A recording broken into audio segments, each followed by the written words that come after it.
The next reader I like very much. I love him as a human being. I also have a funny inside kick with him because half of me is a Alabamian. My mother was a Russell, Alabamian, Southern beauty, belle, Elk vanity showgirl, and brilliant as she was beautiful. But you couldn't fight with her. Ma, you know, Ma, she's mine. Son, with that Southern Alabama accent. Well, Clayton is a transplant too, and it's fascinating to see how urbanized we have become, and yet there's still that undertow of Southern lilt which permeates everything. It's really quite charming. And if you're into poetry and literature, as we are, as well as art, Clayton's a wonderful artist, you see how that becomes an extraordinary filter as well. So without further ado, please, Clayton Buchanan.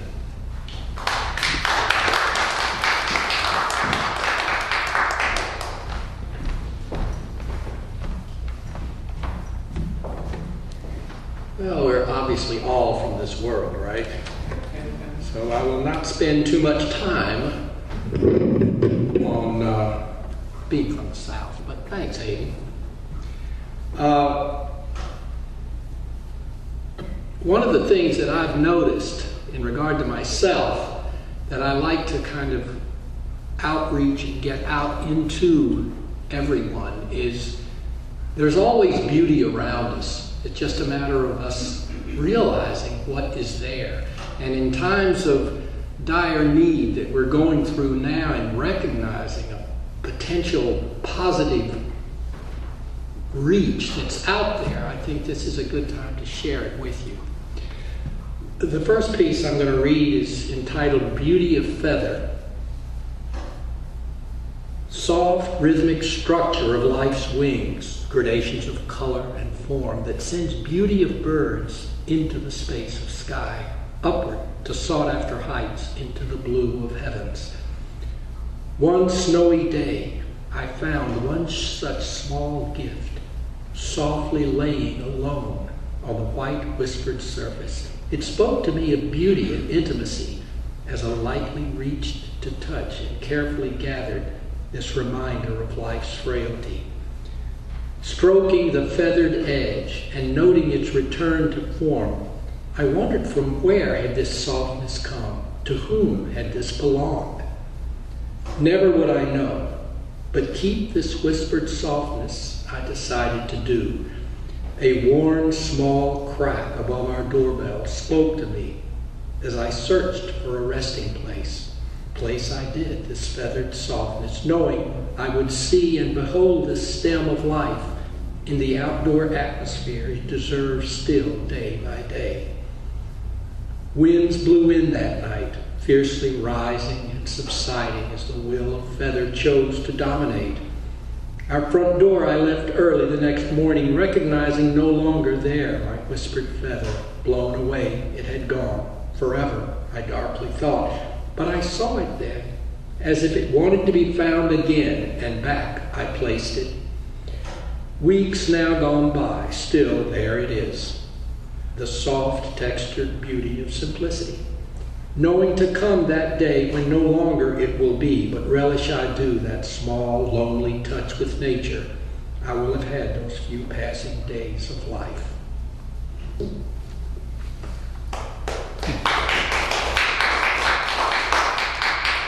This next piece is somewhat similar in recognition. It's entitled Beauty All Around. And I just wrote this yesterday morning. Outside this blustery autumn day of beauty surroundings, seated I am on a stairway of bricks and mortar, waiting for what I do not know. Leaves are airborne in winds of uneven turmoil, with different degrees of color floating and speeding somewhat by, as my attention is lusciously grabbed by the mere nature of natural beauty, so changed by this coming of winter. Almost alive these leaves seem to be, moving in a unison of life, as if knowing each other, having learned from that summer before. Their color now are no longer the green of youth, but have grown into the colorful oranges and reds of statuesque beauty and adulthood. This recognition so spirals my feelings of nature's true wonder. The growings of our world should be recognized as of their world also. Matter it does not, from seeds of sperm or from seeds of other sources. Our lives have a span of given life, and then no more. But what we have garnered into this world certainly has the destiny of love, growth, and appreciation for each, regardless of being. Owe this responsibility we do to each and everything on this planet to ensure a future for us and those of beauty to come. A responsibility we all should graciously share.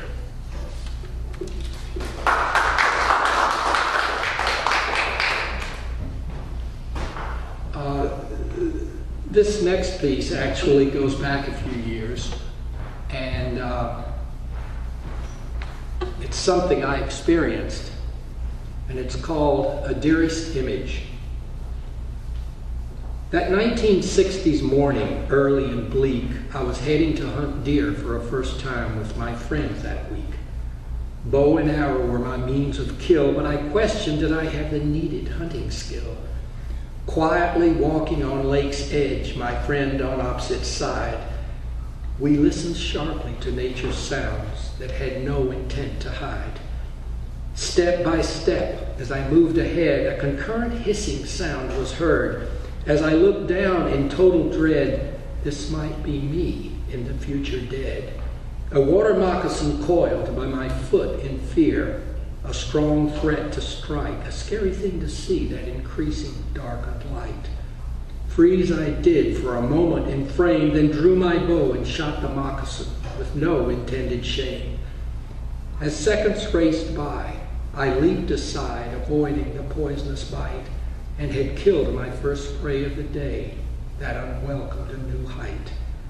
Dumbfounded and empty, I walked on in a moment of strife, then realized I was here to take another life. The woods I angled into, looking all around, then only 20 feet ahead, behind a bush of light foliage, was the image finally found. A doe it was, standing and looking inquisitively at me. No fear here as she stayed on to see. I stood and watched. Several minutes passed, realizing that this beauty I could not kill had to last. Being a vital part of our world from dusk to dawn, she had every right, I thought, to live her hot life with family and fawn. I never hunted again since those 55 years ago, and still relish seeing these images of life's beauty on landscapes, summer and snow, present and past, for as long as I last.